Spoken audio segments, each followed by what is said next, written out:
Dyshohen se kanë kryer vepra penale, korrupsion dhe krim ekonomik, policia privoi nga liria 11 persona, ndërsa nisi procedurë penale ndaj gjithsej 33 personave dhe 2 subjekteve juridike. Ministria e Punëve të Brendshme njoftoi se 2 ditët e fundit kanë realizuar aksion të madh policor në disa lokacione të Shkupit, si dhe në Kumanov, Negotin, Velez, Peshqev, Provishtiv dhe Koçan. Ata dyshohet se kanë kryer veprat penale, bashkim kriminal, keqpërdorimi i procedurës për thirrje publike, dhënia e kontratës për një prokurim publik ose partneriteti publiko-privat, larje parash dhe të ardhurat të tjera nga vepra penale, nxitje, keqpërdorimi i detyrës dhe autorizimi zyrtar. Të akuzuarit sipas MPB-s janë të moshës nga 27 deri në 63 vjeç.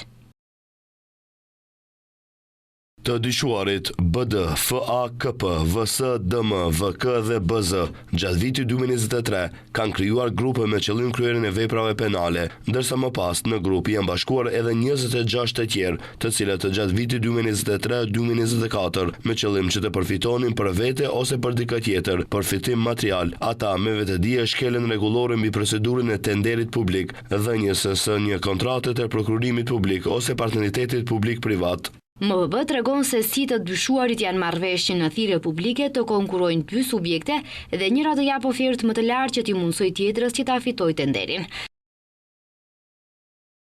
Me qëllim që t'i iknin procedurës, duke ndjekur një specifikim teknik të dakordësuar dhe të përgatitur paraprakisht për blerje për nevojat e MV distribuimit të ngrohjes Shkup, disa prej të akuzuarve nuk e kanë kryer obligimin e tyre zyrtar dhe të njëjtit janë marrëveshje në thirrjen publike të paraqiten subjekte nga Shkupi dhe Kumanova, me çka subjekti juridik nga Kumanova ka dhënë ofertë më të lartë, duke i mundësuar subjektit nga Shkupi ta fitojë tenderin në vlerë prej 7.682.445 euro në dëm të buxhetit të MV distribuimit. Siç bëjnë media ata më tej me qëllim të përfitimit të paligjshëm pasuror për vete ose për një tjetër dhe me qëllim të fshehjes origjinës, ata kanë vënë në qarkullim, kanë pranuar dhe transferuar fonde në një shumë totale prej 2.041.576 euro.